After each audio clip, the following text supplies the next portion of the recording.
Season 2, Episode 9, Circus Act. This one says July 10th, 2025, but that's obviously not true, because I think July 10th and 9th, I kind of read through all the episodes again, and then if I saw like an error through them, I would fix it. So I think that's why it says that for all of them, because that's the time it was last edited. But that's not when I finished writing this. I finished writing this probably, I don't know, before that, obviously. So let's just get right into it. Black Death is tapping his foot, sitting on a throne. He stands up and makes a portal to Earth and spawns at Dylan's house. Beatty walks towards the door and knocks gently. Inside, Dylan gets up from his bed and walks to the door and opens it up. Beatty grabs Dylan's head and throws him across the road into the open field. Dylan shakes his head and stands up. He looks back and sees Beatty walking towards him, and Dylan pulls out his old suit emblem, the new one still at the warehouse, attaches it to its chest, spins it around, locking it into place, and double taps it, letting the suit unfold out on him. He cracks his neck and turns to BD.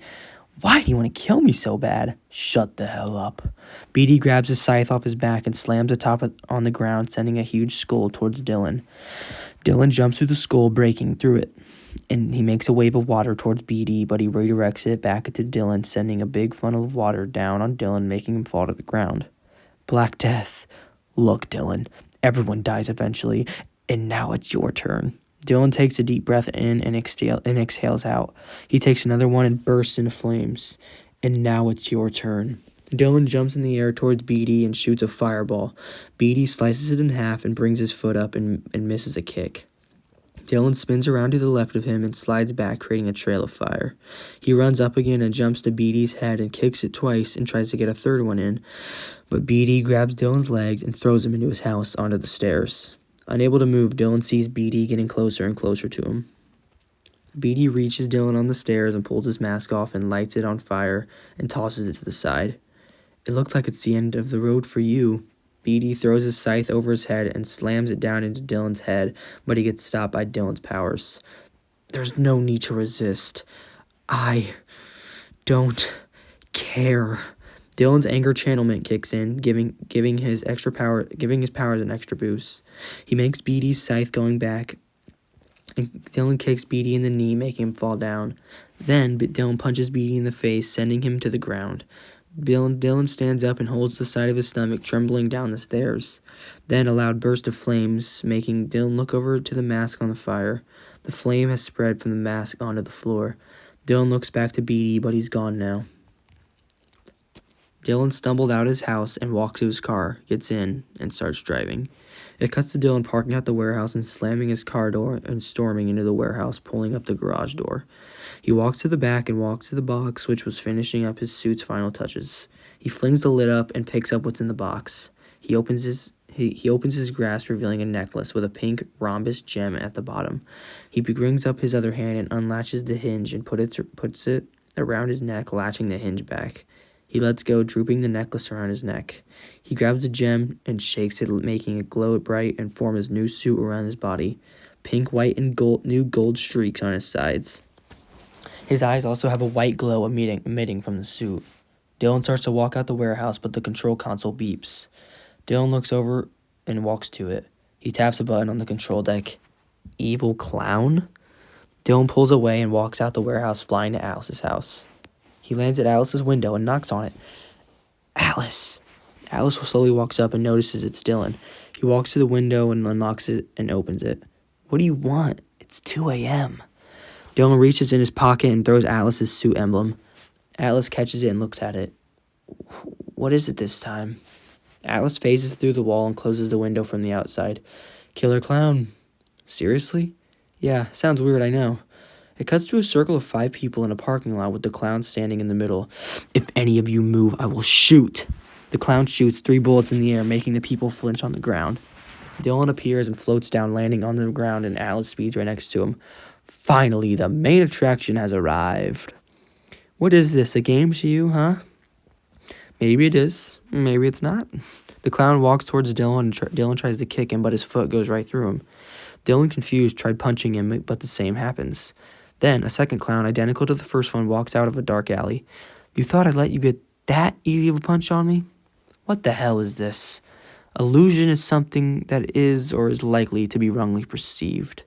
I am tricking your brain and everyone else is here. A third identical clown walks out from another area. One of me is real, but the fun part is you don't know which one. And the even more fun part is, if you get it wrong, I shoot one of these very scared civilians. Dylan and Atlas look at each other, and 5 more clowns walk out. Dylan lets out a sigh but remembers something. Thank you, Jake. Dylan taps his eye lens, turning on X-ray vision. He looks at each clown trying to find a heat signature. That's not what X-ray vision would do, but sure, bruh. He points at him. That one. The two nod and at each other. They start to walk towards the real clown. They get closer and closer. Good job, boys. The real clown pulls out a plastic daisy out of his pocket and throws it at Dylan. Dylan catches it and it squirts water into his face. Real funny. Dylan wipes his face off. Atlas speeds the cuffs on him and runs him to the police. Just put him in a normal cell, but with a dampener and a neck lock. Got it, Face. Thanks for keeping this city safe. Any day, officer. Atlas speeds back to Dylan, but he notices the clown clones are still there. How are they still here? I have no idea. Dylan walks up to one and touches it, withering it away. Atlas, go around and just touch them. Atlas nods and runs around, making each clown clone wither away, and runs back to Dylan. Well, that was pretty easy, huh? Yeah. Dylan yawns. Well, it's probably time I turn in.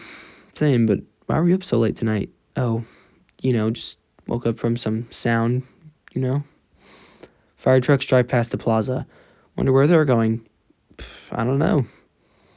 Should we follow them? Nah, I think they got it controlled. No, I'm going. Alice speeds after the fire trucks. Dylan scoffs and flies after him. The fire trucks stop at Dylan's house and Alice stops too. Dylan lands behind him. You lied. What the hell happened? Black Death attacked me. And you didn't think to contact any of the team? I can hold my own against him. Oh, really? Is that why your house is on fire? Dylan scrunches his face with his hand.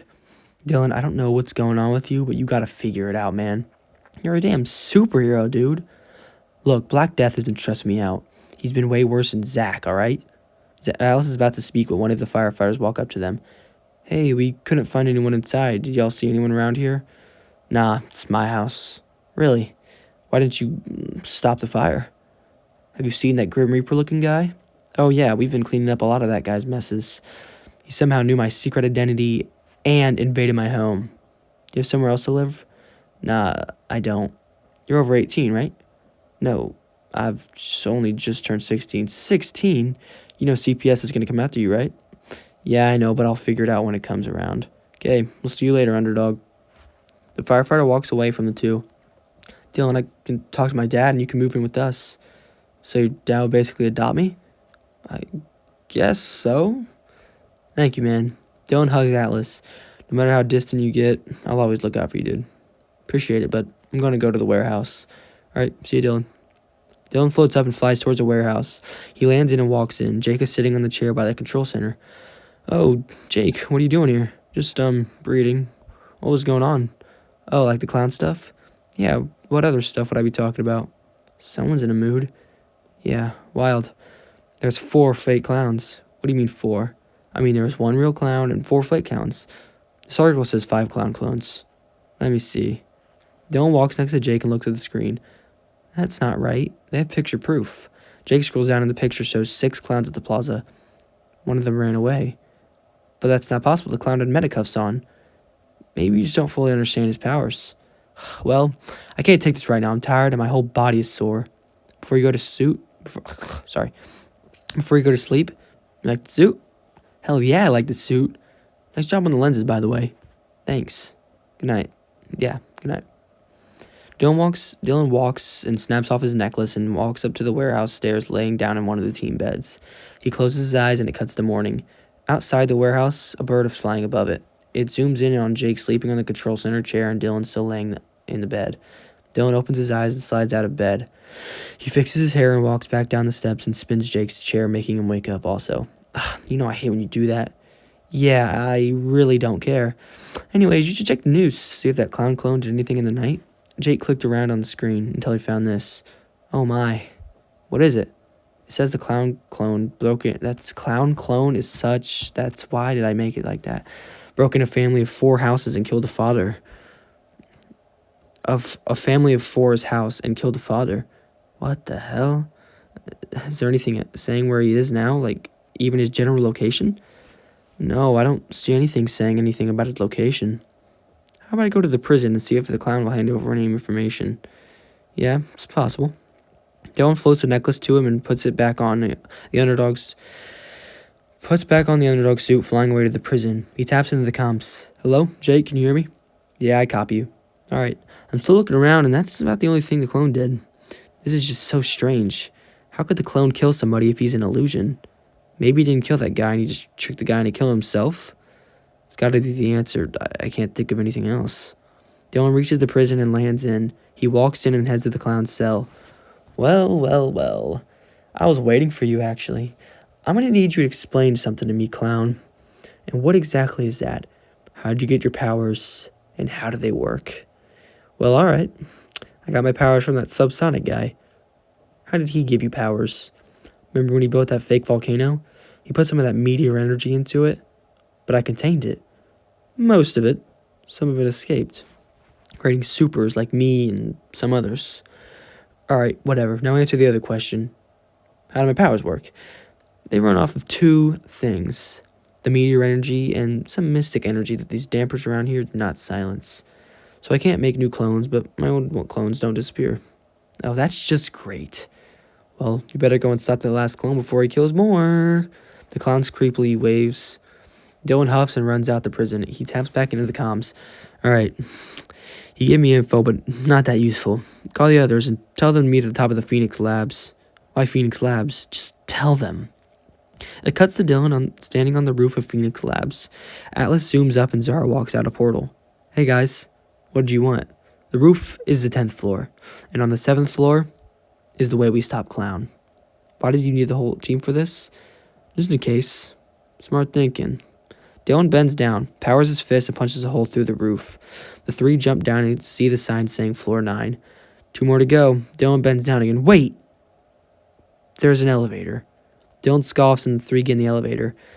Why don't we even break in? I mean, we're literally superheroes. Jake, that's just not a question you're supposed to ask. The elevator dings and they walk out. There it is. Dylan runs up to an 8-digit code reader. Alright, Atlas, you can handle that. It may take a while. It's only there's like a billion. Oh. Atlas starts speeding in combos. After a few minutes, Atlas is still pushing in combos. Until they hear the elevator shuffle behind the closed doors. Dylan looks at Zara. Did you call the elevator? No. Did you? Dylan shakes his head no. Dylan and Zara walk to the elevator while Atlas is still typing in combos. The elevator stops and the doors slowly open. Out walks a makeshift steampunk robot. Hi, heroes. What the hell are you? See, my very intelligent boss built me not only for protecting this lab, but stopping anyone who decides to break in. Just like you guys. Dylan jumps in the air, spins, and kicks the robot in the face. Dylan screams and falls to the floor. Dylan grabs his foot in pain. Dylan, are you alright? Yeah, I'm good. His quick healing kicks in and he stands up after shaking his foot. What did you expect? Yeah, it wasn't very smart of me to kick a metal machine. The robot steps forward and picks up 2 tables next to him, slamming them on Zara, but they dodge out of the way. The robot then shoots laser from his wrists. Atlas, duck! The team ducks, even Atlas, while he's typing in codes. Dylan runs up, grabs 2 boxes, and smashes them on the robot's head, doing nothing. This is like throwing sticks at a brick wall. The robot detaches his right arm and grabs it with his left and starts swinging it around.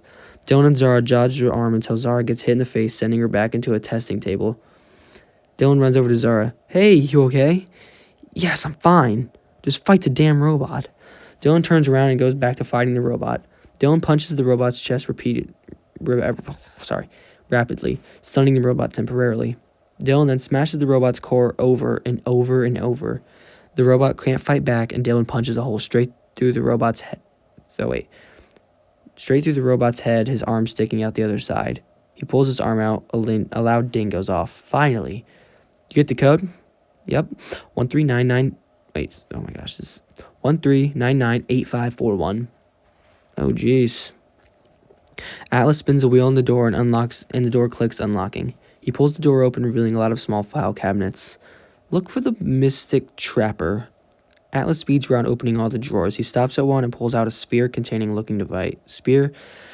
A sphere container looking object. Is this it? Yes, it is. Atlas hands the object to Dylan. Dylan looks at it and clicks a button, opening it. What's it do? It'll capture the clone using some kind of mechanism. Dylan clasps the lid back and walks out the vault room. All right, that's all the time we need to be here. Zara gets up and walks to the boys. I can make a portal. Where to, though? Just think about a clown, not in a prison. Zara closes her eyes and spins her wand in a circle. Purple particles start to form in the air. The circular portal shape starts to form. Zara looks at the others. Let's see. They walk into an alley next to an abandoned apartment. So this must be where he's living right now. Dylan walks up into the apartment building, seeing that the windows are barricaded. He tugs on the door knob, twisting it around. He punches a hole through the door and unlocks it from the other side.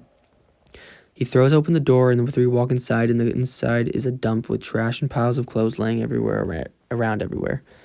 Then the clone slides out from the door and throws a flashy rainbow ball. What the heck? The ball explodes, flashing the team. When the clone runs up to Dylan, Dylan's future sight kicks in, letting Dylan stop the clone. He grabs him by the neck and slams him on the ground. Atlas, now! Wait, I thought the clone withered away when you touched it, so how can you... I don't know. Atlas tosses the capturing device to Dylan. He catches it, opens it, and the clown clone starts to get sucked into the device. The clone fully gets sucked in, and Dylan shuts the device, locking the clone inside. Dylan stands up as the device rattled. You sure that's going to hold him? I hope. It cuts to Dylan patting a patch of dirt with a shovel. He throws the shovel on the ground and pats his hand, making the dirt fall off. Zara walks up behind him. No more killer clowns, huh? Finally. You ready to head inside? Yeah, I'll be in a few. Zara walks back inside the house. Wait, why? Did he bury the clown thingy at his house? But as Dylan is walking in, a bright white glow covers the house and the ground, a loud whirring sound coming from behind. He stops in his tracks. Got time to talk? I don't know why I did that like Western, says Black Death. The end of episode 9. First of all, how did they know, or how did Dylan know exactly what the device was to stop the clown? That doesn't really make any sense also, but that episode was kind of just like so random, I feel like. But yeah, thank you for watching.